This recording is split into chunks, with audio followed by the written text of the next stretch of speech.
ವೀಕ್ಷಕರೇ, ಎಲ್ರಿಗೂ ನಮಸ್ಕಾರ. ಪುನರ್ಜನ್ಮ ಅನ್ನೋದು ನಿಜವಾಗ್ಲೂ ಇದೆಯಾ?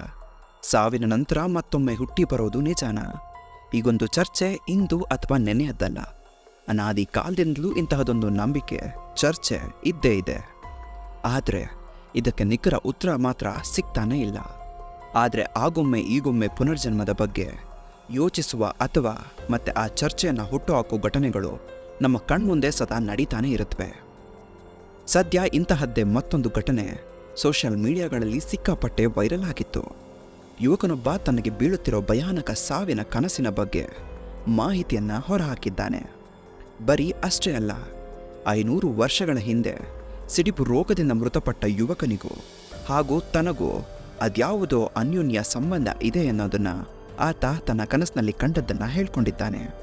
ಅಲ್ಲದೆ ತಾನು ಕಾಣುತ್ತಿರೋದು ತನ್ನ ಹಿಂದಿನ ಜನ್ಮ ಕನಸು ಅಂತಾನೂ ಆತ ನಂಬೋಕ್ ಶುರು ಮಾಡ್ತಾನೆ. ಹಾಗಾದರೆ ಈ ಕಥೆಯ ಆ ಒಬ್ಬ ಹೀರೋ ಯಾರು ಅಂತ ನಿಮಗನ್ನಿಸ್ಬೋದು. ಟಿಕ್ಟಾಕ್ ಬಳಕೆದಾರನಾದ ರಾಬರ್ಟ್ ಟೋಲ್ಪಿಯ ಸ್ಟೋರಿ ಇದು. ತನಗೆ ಕನಸಿನಲ್ಲಿ ತಾನು ಸಾಯುತ್ತಿರೋ ದೃಶ್ಯಗಳು ಕಾಣಿಸೋಕೆ ಶುರುವಾಗಿರುತ್ತೆ. ಆತನ ಚರ್ಮ ಬೆಂಕಿಯಲ್ಲಿ ಸುಡುತ್ತಿರೋ ದೃಶ್ಯ ಕಣ್ಣೆದುರು ಬರೋಕ್ ಶುರುವಾಗತ್ತೆ. ಅದು ಅಲ್ಲದೆ ಕನಸಿನಲ್ಲಿ ಕಾಣೋ ಅದೊಂದು ಸಂಖ್ಯೆ ಆತನನ್ನು ನಿರಂತರವಾಗಿ ಕಾಡ್ತಾ ಇರುತ್ತೆ ಎಂದು ಆತ ಮಾಡಿದ್ದ ವಿಡಿಯೋದಲ್ಲಿ ಹೇಳ್ಕೊಂಡಿದ್ದಾನೆ. ಈ ಕನಸಿನಲ್ಲಿ ನಾನು ಎಚ್ಚರಗೊಂಡಾಗ ನಾನು ಸಂಪೂರ್ಣ ಬೆವರ್ತಾ ಇರ್ತೀನಿ ಅಂತ ಆತ ಹೇಳಿದ್ದಾನೆ. ಜೊತೆಗೆ ಎಚ್ಚರಗೊಂಡಾಗ A-14Z29 ಎಂಬ ಸಂಖ್ಯೆ ತನ್ನ ನೆನಪಿನಲ್ಲಿ ಹಾಗೆ ಉಳಿದಿರುತ್ತೆ ಎಂಬುದು ಈತನ ಮಾತು. ಈ 14Z29 ಅನ್ನೋದ್ರ ಬಗ್ಗೆ ಸಾಕಷ್ಟು ವಿಷಯಗಳು ಹರಿದಾಡುತ್ತವೆ. ಆಗಿನ ಒಂದು ಸಂದರ್ಭದಲ್ಲಿ ಈತ ಅದ್ರ ಬಗ್ಗೆ ಹುಡುಕೋಕ್ಕೂ ಕೂಡ ಶುರು ಮಾಡ್ತಾನೆ. ಆದರೆ ಈತನಿಗೆ ಅದ್ರ ಬಗ್ಗೆ ಸ್ವಲ್ಪವೂ ಸುಳಿವೇ ಸಿಗೋದಿಲ್ಲ. ಆದರೆ ಈತ ಕನಸಿನಲ್ಲಿ ಮಾತ್ರ ಆ ನಂಬರ್ನ ಕಾಣ್ತಾನೆ ಇರ್ತಾನೆ. ಜೊತೆಗೆ ಈತನಿಗೆ ಒಬ್ಬ ಸಿಡುಬು ಬಂದು ರೋಗದಿಂದ ಬಳಲ್ತಾ ಇರುವ ಒಬ್ಬ ವ್ಯಕ್ತಿ ಕಾಣ್ತಾನೆ. ಆ ವ್ಯಕ್ತಿಗೂ ಈತನಿಗೂ ಏನೋ ಸಂಬಂಧ ಇದೆ ಅಂತ ಈತ ಅನ್ಕೊಳ್ಳೋಕೆ ಶುರು ಮಾಡ್ತಾನೆ.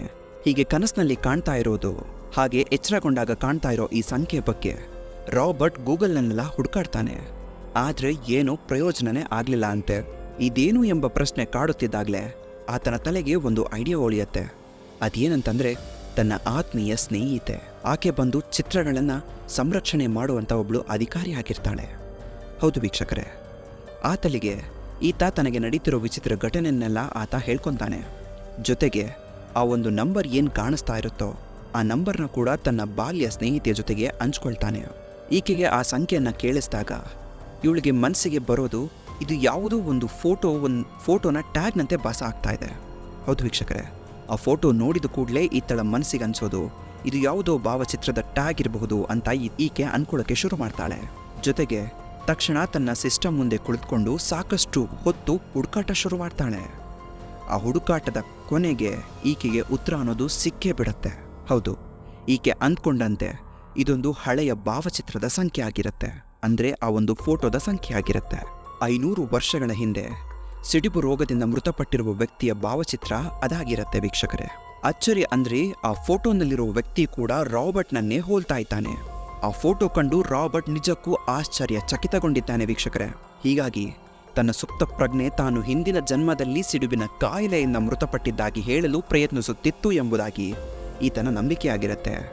ಹೌದು, ಈತ ಆಗಾಗ ಈ ರೀತಿ ಸಿಡುಬು ಬಡಿದ ಆ ಹುಡುಗನನ್ನ ಕನಸಿನಲ್ಲಿ ಕಾಣೋಕೆ ಶುರು ಮಾಡಿರ್ತಾನೆ. ಹೀಗಾಗಿ ಆ ಹುಡುಗನಿಗೂ ಈತನಿಗೂ ಏನೋ ಸಂಬಂಧ ಇದೆ ಅಂತ ನಾನು ಹೇಳಿದೆ. ಯಾವಾಗ ಈತನ ಸ್ನೇಹಿತೆ ಹೇಳೋಕೆ ಶುರು ಮಾಡ್ತಾಳೋ ಆಗ ಇವನಿಗೆ ಕನ್ಫರ್ಮ್ ಆಗಲಿಕ್ಕೆ ಶುರುವಾಗತ್ತೆ, ಇದು ನನ್ನ ಹಿಂದಿನ ಜನ್ಮದ ಕತೆ. ನಾನು ಆವಾಗ ಸಿಡುಬು ರೋಗದಿಂದ ನಾನು ಮೃತಪಟ್ಟಿದ್ದೇನೆ. ಆಗ ನನ್ನನ್ನು ಬೆಂಕಿಯಲ್ಲಿ ಹಾಕಿ ಬೇಯಿಸಿದ್ರು. ಸೊ ಹಾಗಾಗಿ ಈ ಒಂದು ಘಟನೆಗಳೆಲ್ಲ ನನಗೆ ಈಗ ಕಾಡ್ತಾ ಇದೆ, ಕನಸಿನಲ್ಲಿ ಕಾಣಿಸೋಕೆ ಶುರು ಮಾಡಿದೆ ಅಂತ ಈಗ ಹೇಳೋಕೆ ಶುರು ಮಾಡ್ತಾನೆ. ಈ ಘಟನೆ ಬಗ್ಗೆ ಕೇಳಿ ಎಲ್ಲರೂ ಆಶ್ಚರ್ಯನ ವ್ಯಕ್ತಪಡಿಸ್ತಾರೆ. ಇನ್ನೊಬ್ರು ಈ ಕತೆ ಕೇಳಿ ನಿಜಕ್ಕೂ ಭಯಭೀತರಾಗಿರ್ತಾರೆ. ಆದರೆ ಇದು ನಿಜ ಆಗಿರಲು ಸಾಧ್ಯ ಇಲ್ಲ ಅಂತ ಇನ್ನೂ ಕೆಲವರು ವ್ಯಕ್ತಪಡಿಸ್ತಾ ಇದ್ದಾರೆ. ಹೀಗೆ ಇದು ಪರ ವಿರೋಧದ ಚರ್ಚೆಯನ್ನ ಎದುರಿಸ್ತಾ ಇದೆ. ನಿಜಕ್ಕೂ ಆತನಿಗೆ ಕಾಣಿಸ್ತಿದ್ದಂತಹ ಕನಸುಗಳಿಗೂ ಈತನಿಗೂ ನಿಜವಾಗ್ಲೂ ಸಂಬಂಧ ಇದೆ ಅಂತ ನಿಮಗೆ ಏನಾದರೂ ಅನ್ನಿಸ್ತಾ ಇದೆಯಾ? ಅಥವಾ ಈ ಕನಸಿನಲ್ಲಿ ಕಾಣೋದೆಲ್ಲ ನಿಜವಾಗ್ಲೂ ಸತ್ಯ ಆಗತ್ತಾ? ಇದ್ರ ಬಗ್ಗೆ ನಿಮ್ಮ ಅಭಿಪ್ರಾಯ ಏನು ಅನ್ನೋದನ್ನು ನನಗೆ ಕಾಮೆಂಟ್ ಸೆಕ್ಷನಲ್ಲಿ ಕಾಮೆಂಟ್ ಮಾಡಿ ತಿಳಿಸ್ಕೊಂಡು ಕೊಡಿ. ನಾನು ಮತ್ತೆ ಮುಂದಿನ ವಿಡಿಯೋಗಳಲ್ಲಿ ಇನ್ನಷ್ಟು ಇಂಟ್ರೆಸ್ಟಿಂಗ್ ಮಾಹಿತಿಗಳನ್ನು ಹೊತ್ತು ಬರ್ತೀನಿ. ವಿಡಿಯೋ ನೋಡಿದ್ದಕ್ಕಾಗಿ ನಿಮಗೆಲ್ಲರಿಗೂ ಧನ್ಯವಾದಗಳು ವೀಕ್ಷಕರೇ.